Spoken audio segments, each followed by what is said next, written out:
Welcome to SLN English. My name is Yasmin Saeed and I'm here to update you with the daily news. These are the stories making headlines. The Somaliland National Health Professions Commission issues a call for registration.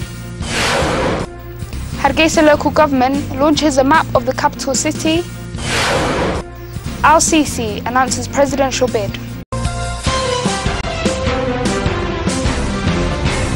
The Minister of the Presidency, Hirsi Ali Haji Hassan, laid a foundation stone for several simultaneous projects being implemented in the War Imran district of the Togdheir region.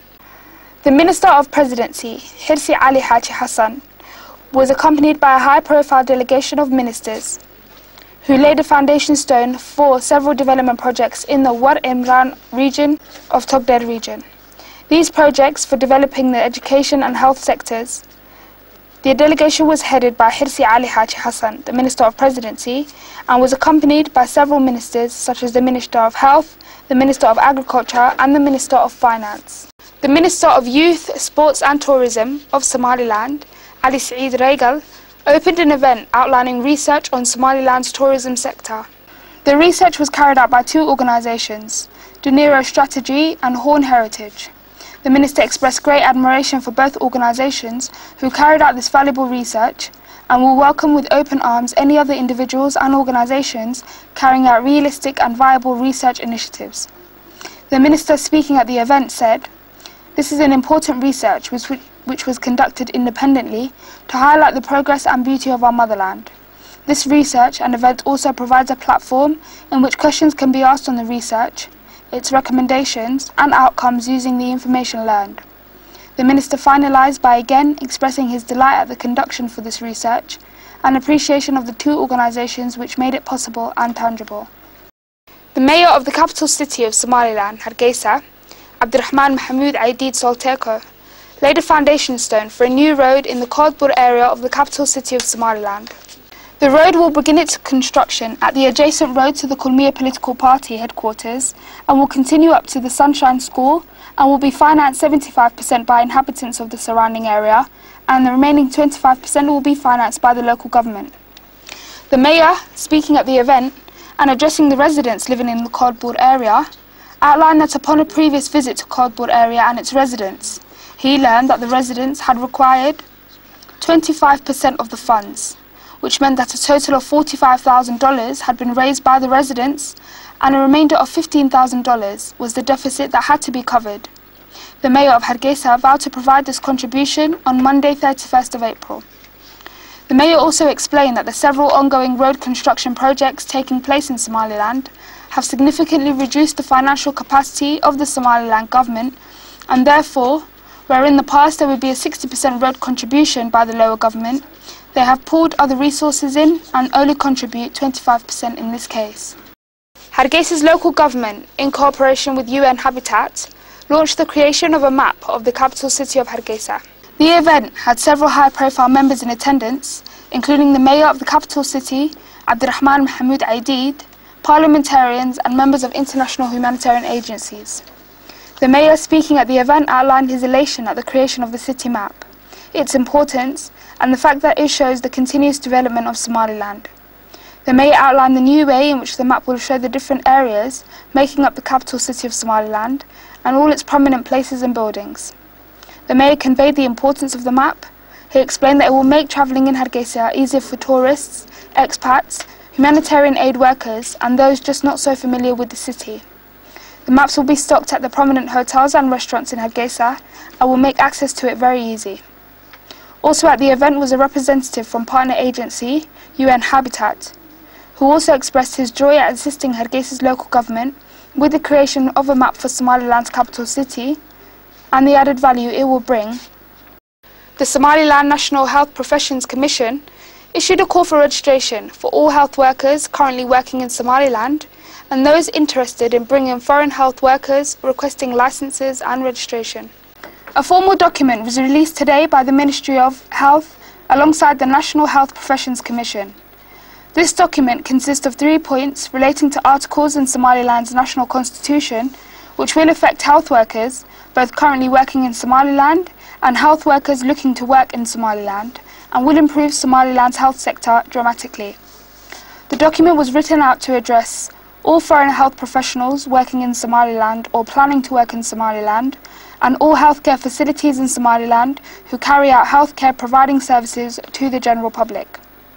The formal document requests that all foreign health professionals currently employed at health facilities in Somaliland must submit a request for registration and licence for work within the coming 30 days to the National Health Professions Commission.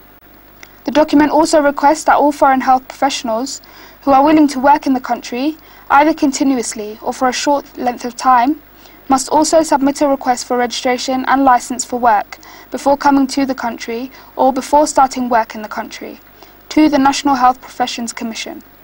And the final point in the document outlines that all healthcare providers or facilities who are interested in bringing foreign health professionals to also request for registration and licensing prior to the arrival. The Somaliland Gorbad Women's Organisation, based in Cardiff, gave a public donation to the Committee of Dolga'ad Road Construction to assist with production. The chairman of the Gorbad Women's Organisation, Halima Ali Musa, gave a brief speech at the event outlining the importance of the construction of the Dolga'ad Road for several purposes. She looked at it from an economical point and outlined it will be easier for exports or imports from the port of Berbera to make their way to the region, and tourism to Erigawa and the Daila mountain will become more attractive and accessible.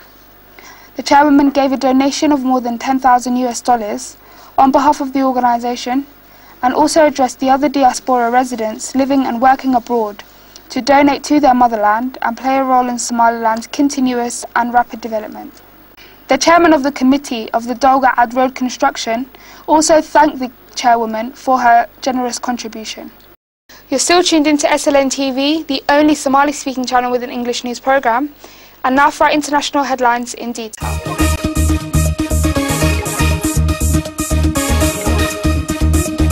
Al-Sisi announces presidential bid as fresh unrest hits Cairo.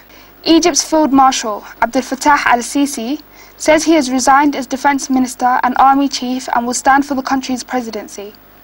The widely expected announcement came in a televised statement on Wednesday. No date for the election has been set, but al-Sisi is expected to win easily. The news comes amid fresh signs of the instability that has raged since he led last July's military coup of Egypt's first freely elected president, Mohamed Morsi, after mass protests against his rule. At least one student was killed in clashes at Cairo University as demonstrators denounced death sentences handed down on Monday to 529 members of Morsi's outlawed Islamist group. There was also violence in Alexandria, with rallies held at universities nationwide. In his statement, al-Sisi said, Egypt was threatened by terrorists and that he would work to make it a country free of fear. Death toll rises as Ebola outbreak is contained to Guinea's remote southeast. At least 63 people have now died from the Ebola outbreak in Guinea, although the authorities believe they have managed to isolate the problem to the country's remote southeast.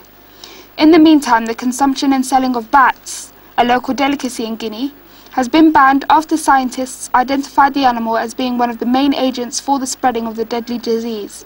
Doctors such as Mamadou Salau are now urging prevention in the two-pronged attack against the virus. He said, Guineans should get into prevention. This prevention means, in the first instance, not to consume everything that is rodent and can carry disease.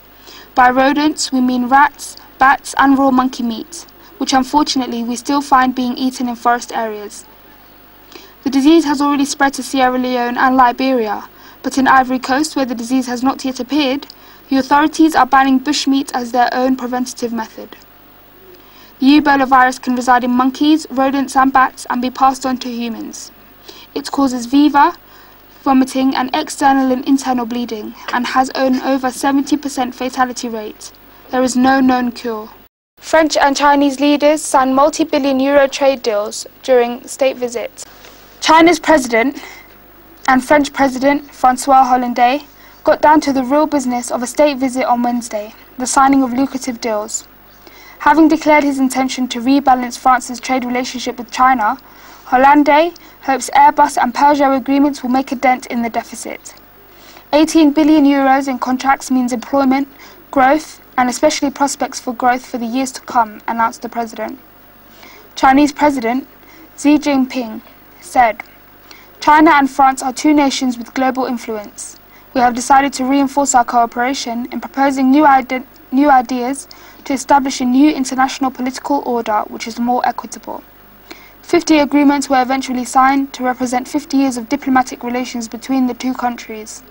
Hollande is relying on them to help dig France out of its economic slump and boost his own diminished popularity.